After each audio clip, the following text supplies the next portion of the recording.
ये हूँ शेष अधिवेशन कामचला बजेट आसूची 7 दिन सरकारी कार्य दिवस भितर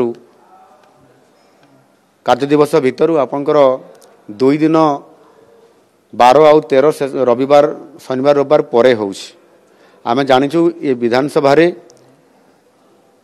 विजु जनता दल अधारू उठिकी पलायन पंथी साजिकी पलि जाती। केवल आपंकर अप्रोप्रिएशन बिल पास हो गले से विधानसभा को बंद करदे। ये प्रकार तांकर हिडन एजेंडा अच्छी। एणुक विधानसभा रे आलोचना करने राज्य सरकार समस्या संबंधित कथा को आलोचना करने राज्य सरकार सबुबले पछगुंचा देता सहसाहस नहीं।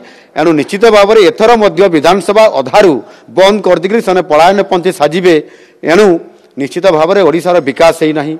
ओडिशार जेभली भाव में लोक सेवा देवा कथा ताहा कार्यकारी हो पारि नहीं। कौन सी वर्ष बजेट रो 50% रु अधिक टंका खर्च हो पारे नहीं ताहा नवीन पट्टनायक सरकार प्रमाणित करिसेंती। एणु लोकंकर कथा ये जो शॉर्ट दिन भितर कौन कहे से 4-5 दिन में किसी करें ना।